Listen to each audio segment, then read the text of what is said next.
Kurt got on it, and those things were rescued.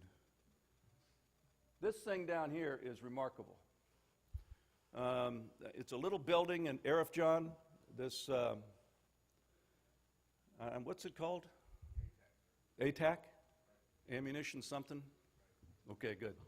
And what it is, it takes all the small arms that is not needed anymore, that is in various stages of disrepair, in various stages of crating or not, and they run each bullet, each individual bullet through a machine that determines whether that bullet is still serviceable or not. In the past, we would have thrown it all away or destroyed it. And as you can see, they've saved that much money. It's not a lot of money in relation to CCOM, but run 3 million bullets through this process and have recovered 2 million of those. So that's a hua for JMC. Next. New acronym. One of the things that we've been doing in the Army is growing our acronyms also. Used to keep them at 3 or 4 letters, and now we're going to 6. A lot of white equipment, a lot of NSE equipment, non-standard equipment that aren't on our MTOs, that the G4 of the Army directed be put into mostly Sierra Army Depot. And as a result, and Sierra's doing a great job out there, Kurt, by the way, you need to know that we have got agencies, to include this agency, that can go shopping, if you will, into Sierra and say, for the cost of shipping, I want that item. And my last data point was that Alabama and Florida and a couple other states have taken advantage of that. Now, the equipment comes as is, because we don't have money for funding. And again, they pay for shipping. But as Congress has told us 100 times, the next time there's a hurricane, they would rather have a generator that will only work for another week and a half rather than no generator at all. And that's what's happening to the states. Plus, there are 2 representatives of these folks in Iraq. I believe, are they on the ASI team, Jack? Or are they floating in Balad? ASI? Yeah. And they are part of the disposition instructions for that piece of equipment. And this is unprecedented in the past. And this is what Alabama, golly. And AMC's moving to Alabama. What a coincidence. All right, next. And next. Last I want to talk about is a new initiative that was ongoing within AMC. The Chief of Staff about 7 months ago tasked General Dunwoody to take a look at becoming what is now known as a lead material integrator for our Army. And given the mission to Army Sustainment Command at Rock Island, Yves Fontaine has taken the reins on this thing and has moved out. What is this? This is getting all the stakeholders together in ASALT, AMC, the Department of the Army staff, G3, G4, G8, Forces Command, and others to work together to collectively identify how material will be distributed. Not just equipping, it's how material will be distributed. The reason we're taking this on is the maturation of our AFSBs, our Army Field Support Brigades at post camps and stations throughout CONUS and OCONUS. And we're going to leverage their ability to reach in and be the single face of wholesale logistics for that post camp and station commander to be able to distribute equipment properly, not properly, but more efficiently than we have in the past. And what we're going to be able to do is take that FORCECOM patch chart that says that 1st of the 82nd is going to deploy in January of 12, and how best to equip that organization through the ARFRGEN cycle that General Stevenson pointed out earlier. And we are going to tie our software with the patch chart software, both made by the same company, to be able to tell the department that based on our best recommendation, this is how 182 will become S1 at the proper aim point. We'll take the department's priorities in our business model, and we'll work that. And we think we'll be able to come up with solutions that will be both efficient and effective. Next slide. Next slide. Before I leave, General Stevenson mentioned how we're going to do reset when it comes to a unit that doesn't deploy. And my position is that we ought to do a condition-based reset rather than everything goes through the same thing. And how do we get to condition-based knowledge? We instrument our vehicles. We instrument our aircraft. We instrument our generators so that we'll know when that item on that piece of equipment is going to fail. And we'll be able to get the knowledge base back into our engineering that says, based on the conditions that that piece of equipment was operating in a failure mode that it was operating in, we'll be able to help re-engineer that equipment down the road for better. Knowledge-based, condition-based maintenance is the way of the future. And with that, I thank you very much. I'll turn it over to my battle buddy there, Bill Phillips.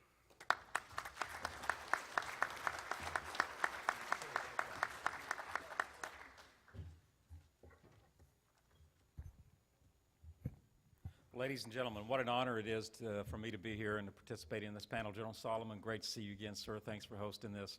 My former boss, Gil Decker, sir, thank you for being here as well. I'm going to talk about something that's really near and dear to my heart, having worked this for a year in Iraq and Afghanistan, and I'm going to focus primarily on contracting and how contracting has evolved and how really we're doing much of the heavy lifting today by use of log cap and other contracts that are being executed in theater, and some of the challenges associated with trying to manage contractors on the battlefield. Next chart. You can read through all the words that are up there. That Dr. O'Neill and I have sort of worked together in defining what's the mission, task, and purpose of ASALT. But I will tell you in a nutshell, it's simply this: to put capability in the hands of our soldiers so they can be effective, efficient, execute the mission safely on the field of battle, and return home safely to their families and their friends.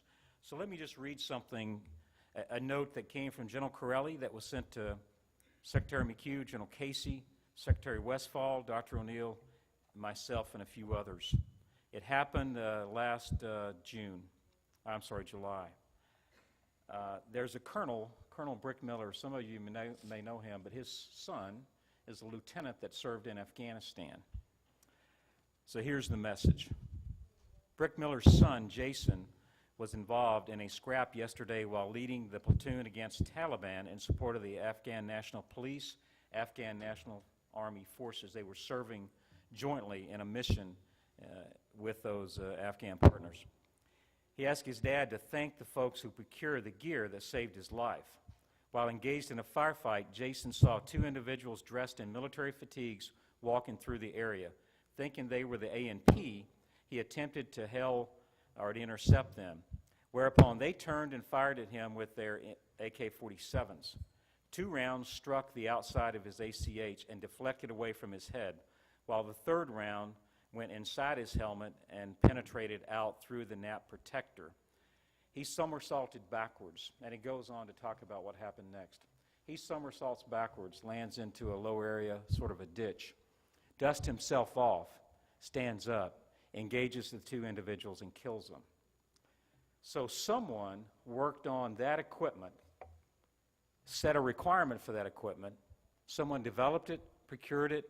Industry did the hard work to make sure it was delivered to the specs that we require, and we put it in the hands of that soldier who is alive today because of what we did as a community. Big A acquisition to make sure that we delivered capability to our warfighters. So in terms of our mission, task, and purpose, it simply doesn't get any more important than that. Next chart. This is a test. If you were to look at the average day, how much did we spend on contracting last night, or on the average day in the Army? Anybody got any idea? General Solomon said too much. That's not the right answer. You have to give an answer. Give me an answer. $1 billion. Okay. Next. $397 million on the average day, and that was in 2009.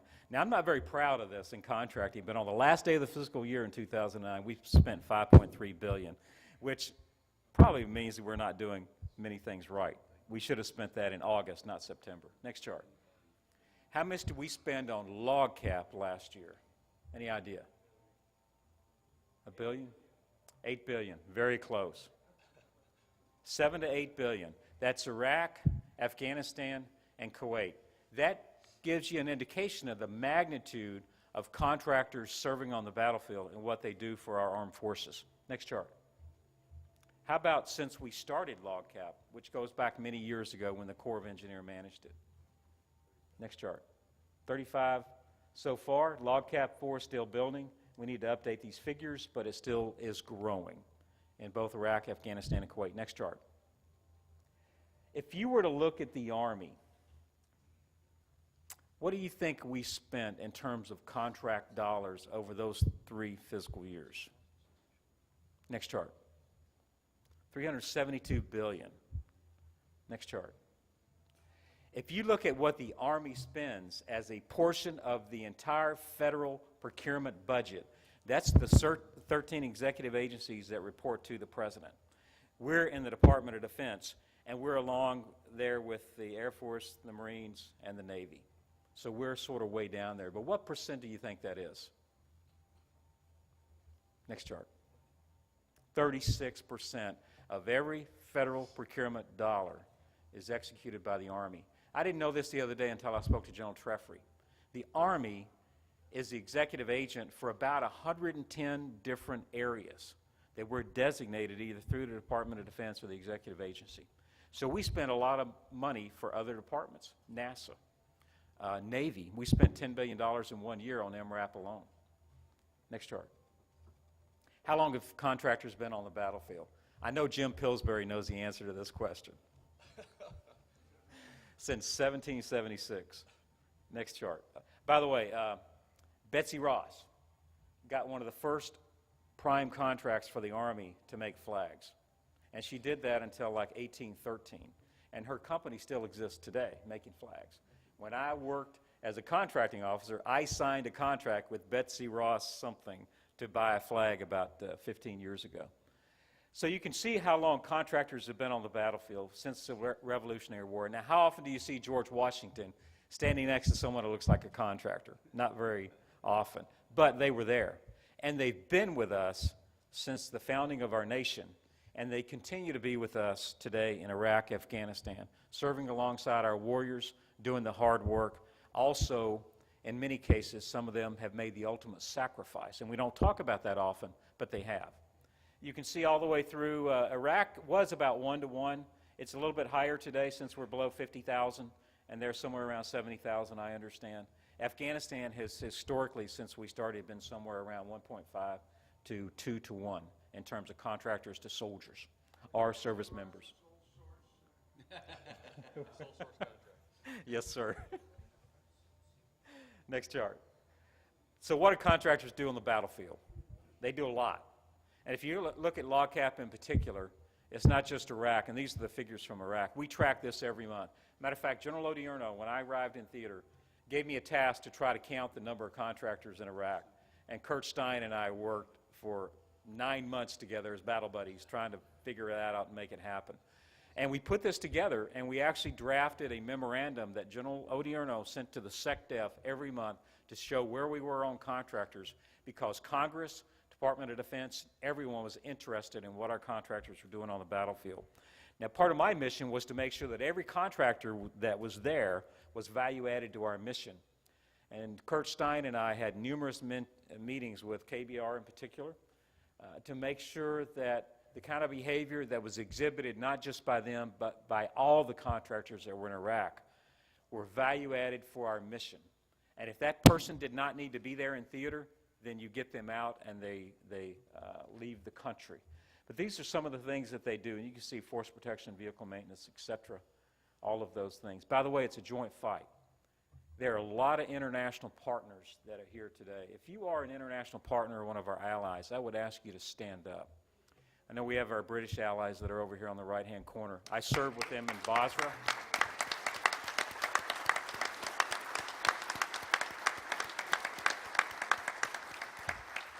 Thanks to all of you for your service, and not only to your nation and our nation, but also to the world in the name of freedom.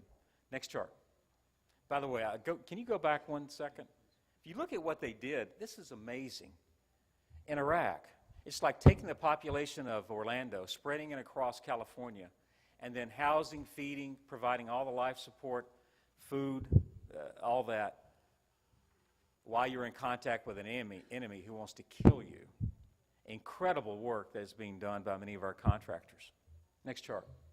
I want to talk about our contracting workforce for a second. And I've been doing this since 1985. This goes back to about 1996 or so, I believe. But if you were to go back to when I entered, and with the workforce that we would have would be over 10,000. And the number of dollars in actions, which is the green and the blue, would have been way down here. You can see where we've taken the workforce down. Now, some of that is due to efficiencies in doing contracts a little bit better. But some of it is just simple force structure reduction. At the same time, we saw an exponential increase in our actions and our dollars.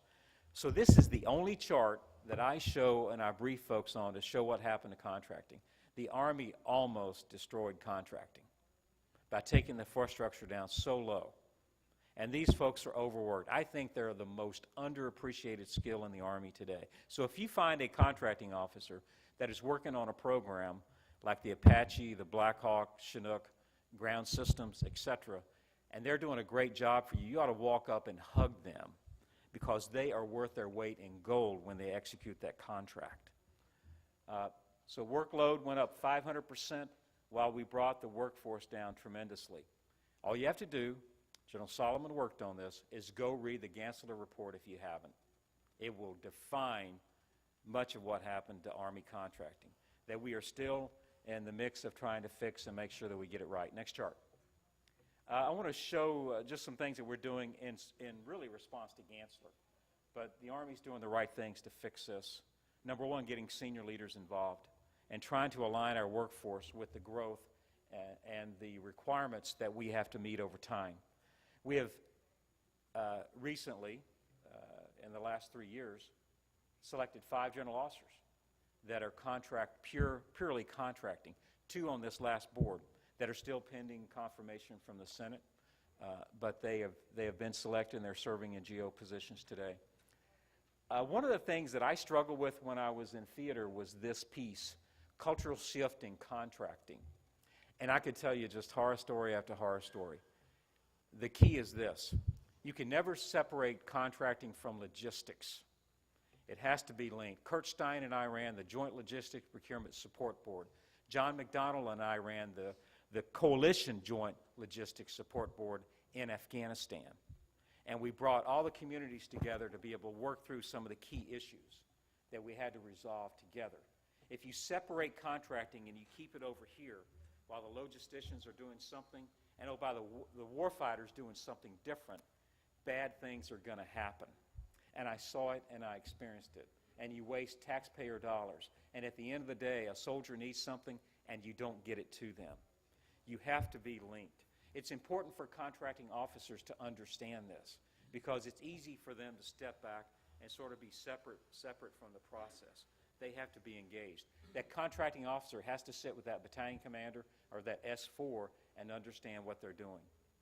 That is critical. Operationalizing how we execute contracts is critical. Next bullet, General Casey asked, we had a discussion about 3 weeks ago. There's still a lack of understanding about contracting and procurement across our Army. So we're going to establish a General Officer SES procurement course that I'm working on right now with General Treffery and some other folks to be able to implement this. And we're going to do this maybe in December, potentially or most likely in January. That's going to be a very short course dedicated to contracting so our senior leaders across the Army that manage contracts and deal with them every day can better understand how contracts are executed. Acquisition study. Mr. Decker is here. General Wagner, if you were in the modernization panel, was there yesterday. They are the 2 co-leads for this acquisition study that is ongoing. What we expect from that is to give the Army a blueprint on how we can improve acquisition operations. But the Army can't do it alone. It's going to take the Department of Defense, and it's going to take Congress in some cases to change some of the things that we do in acquisition to drive efficiency and effectiveness back into our processes. And Jim Pillsbury and Mitch Stevenson manage much of this. They're all across the world. There are logisticians, many who are a part of our 43,000 workforce that are working so hard out there in support of the acquisition, logistics, and technology mission. And this is sort of our annual report to stakeholders. Can you go up and click on the video real quick? When it comes to civilians in the Army, what is the skill set that you think is the most in need right now? Probably contracting. I think you know that with the deployments, our contracting requirements have gone way up. One of our biggest supporters. There's not a conversation that I don't have really one-on-one with General Casey where he does not bring up the importance of contracting and procurement in the Army today and the importance of it in this fight. Now, I want to take you back and share with you the complexity of what we do. Now, Jim Pillsbury was the first test pilot on that aircraft on the left, so he flew the first biplane. When was the first Army Major Systems contract written? And Mr. Decker did not write this contract. Let me make that clear. It was written on the 23rd of December, 1907, with the Wright brothers. It was a two-page contract. It was a fixed price, first Major Systems contract. It was also a fixed price incentive because Captain Charles Wallace, Signal Corps, who wrote this contract, said, this is what I need. I need an airplane that can do this. Also, I want it to fly about 50 miles per hour. If you can get it to fly 60, I will pay you more money. Also, I want it to stay up in the air for about 50 minutes. If you can get it to stay up in the air for 60 minutes, I will pay you more money. So in 2 pages, a captain simply wrote down what he needed to be able to execute his mission. The Wright brothers got it. By the way, it went through the mail. They signed it, went back. It takes about 2 weeks back then to get it back. So after about 2 weeks, they executed the contract, and the Wright brothers built this airplane off a 2-page document. Fast forward, 2007, Apache Block 3, Boeing Mesa, building the best attack helicopter in the world. What you see on the lower right-hand column is a major standing next to a couple of copies of the proposal to build the Apache Block 3 aircraft. Now, it's a very complex aircraft, but much of that is associated with the regs, policies, and procedures that are below. One more point on this chart. The lady who did remarkable work to sign this contract is a lady by the name of Elisa Stengel in the Apache PM. Worked tirelessly, 14, 15-hour days. She took a proposal that was about $1.2 billion, and Jim Pillsbury remembers this, and she negotiated it down to $572 million so we could execute this contract within the budget that the Army had and build this airframe in the time frame that the Army needs it. And Lisa Stengel signed that contract, and then there's a big ceremony following that where a lot of folks stand up and there's a celebration, etc. Where do you think Lisa Stengel was? Back at Redstone, working on other components of the Apache program that were important to logistics, getting the mission done. That's what contracting officers do behind the scenes. That's why I think it's important that if you know one who's doing extraordinary work, go and thank them for the work they do in support of you. Next chart.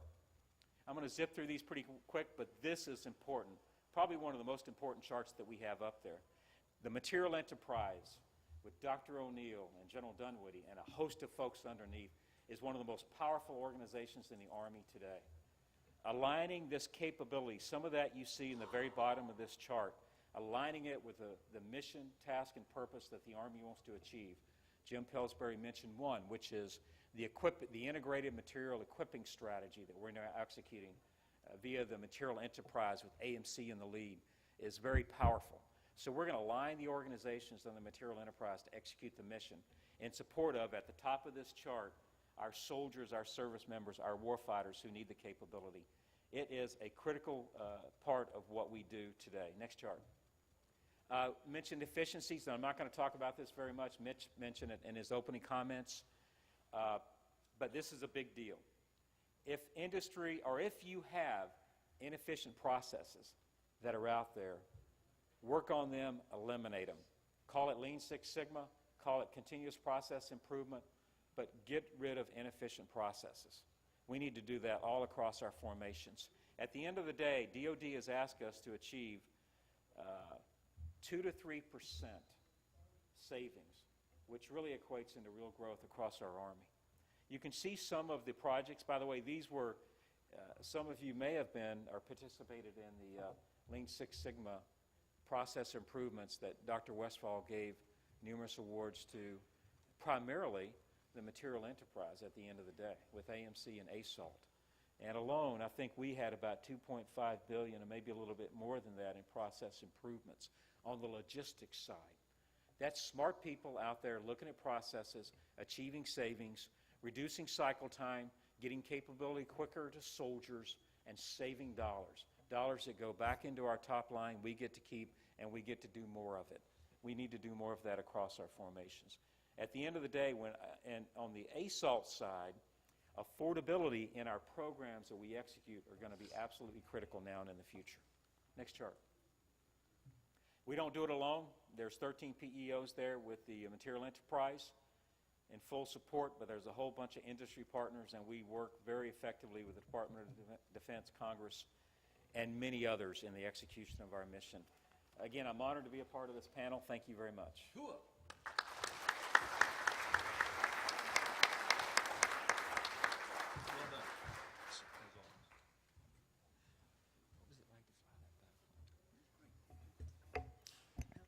General Pillsbury, I had to think of your story there that you led off your discussion with, you know, and the great partnership that was bonded that late night between the ordnance officer and the aviation officer. And with every great story, there's got to be a message there. And I thought about it for a minute, and I said, careful what you ask for. So that ordnance officer should have been careful what he was asking for. Well, the same thing applies right now. You've got a Irish logistician with 3 cups of coffee and a microphone. So careful what you ask for this morning. Well, on behalf of General Webster, the Commanding General of 3rd Army, all of the soldiers forward deployed today, I just want to say thank you, General Solomon, for AUSA and all the great things that you do every day for our soldiers across the formations, and the great support that you provide us. And it's always great to be with you again, sir. And Solomon, very closely aligned there. And General Stevenson, again, thank you for this opportunity to sit the panel and share some insights and thoughts that are forward deployed. And it wouldn't be a good briefing if I didn't lay out some statistics, because it was brought up earlier that I'd be full of a lot of information on the theater. But you can only imagine, as you heard the briefings today, the complexity of what's going on out there. Just to give you what we've accomplished forward and what our soldiers are doing today. When you look at bases, we had 412 bases. Today we're down to 90. What a challenge to transition those bases over to the Iraqis, and in fact, many of them close those bases, and all the complications that go along with that. People, 62% reduction, 136,000 down to 52,000. Remarkable effort by our logisticians forward, making sure that we had the infrastructure there to handle that kind of velocity, and more importantly, understanding the conditions by which they had to move those many people through a very narrow pipeline. Equipment, 58% reduction in our overall equipment on the battlefield. Remarkable effort. When you look at supplies and ammunition, 22 SSAs down to 7 supply support activities. Doing the same mission. We can't forget the fact that just because we brought home that many soldiers, the mission continues. They're still engaged. They're still in the fight. But now they're doing it with less, with a broader battle space. So a remarkable task in what our soldiers are doing out there. Dining facilities. 71 dining facilities down to 49, 31% reduction overall. Again, remarkable effort as you figure out and you start to think about the second and third order effects of doing all of that, and we'll get to that in just a minute in the briefing. Switch over to Afghanistan, 30% increase. What did that mean to the logistics pipeline? We went from 68,000 to 98,000 troops. We got the 10th Mountain Division about ready to assume authority in theater in Afghanistan, and that will essentially close out the second major uplift we did in a little under 2 years. 20,000 troops the first time, 30,000 troops the second time, 2,000 to 3,000 pieces of equipment, up to 5,000 pieces of equipment. And we did that all under a year. Just a remarkable effort by everybody in this room. And that's truly a team of team efforts to make sure that we could get the right equipment, the right people at the right place. And oh, by the way, when you thought you had the plan just about right, the warfighter gets his hands on it and he flips it on its head, and you're doing it backwards, okay? But that's okay. That's what we're there for, is to kind of work through that complexity, that synchronization, that integration. And that's what logisticians do every day. They got to figure out another way to get it in there. You look at coalition support.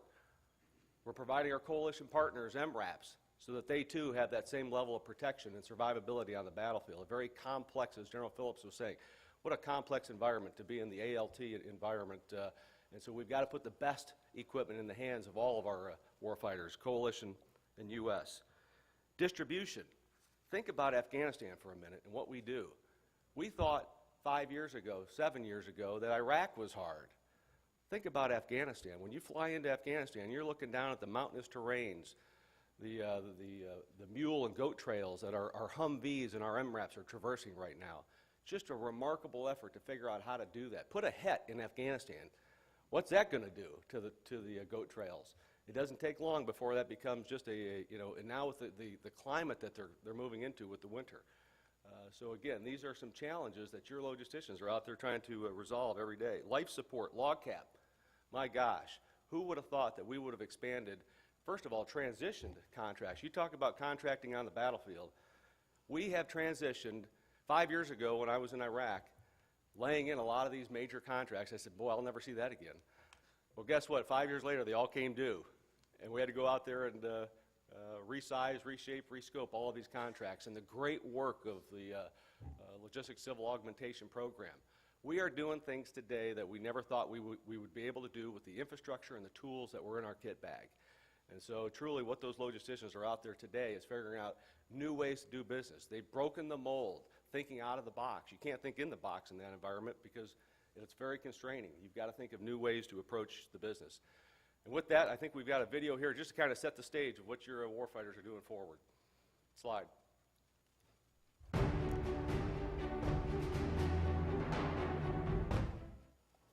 Handling the demands of combat service support for 2 wars is a balancing act. Gail McCabe from SRTV tells the 3rd Army's story in this report from Afghanistan. Take a look at the vehicle lots in Bagram, in Kuwait, in Kandahar. This is where the buildup in Afghanistan takes on real substance. It's all about getting equipment to the soldiers and that are going out on the wire and fighting the war. Army Central Command, ARCENT, is the coordinating channel for everything military in the Central Command area of operations. The current focus is the responsible drawdown in one war zone, Iraq, and the equally critical flow of material into another. From fuel to MRAPs to paper clips to computers. The goal is to man, equip, sustain, and train a military workforce of up to 100,000 in a matter of months. We want to provide everything that every soldier needs in Iraq and Afghanistan before he and his chain of command realizes they need it. For ARCENT, it is a balancing act second to none. Managing and coordinating with partner agencies and working with a manpower force of thousands, some 40% of the equipment in Afghanistan has already come out of Iraq. Additionally, since June, over 10,000 vehicles, almost 1 million items of equipment, and 35,000 containers have left the Iraqi battle space. In Afghanistan,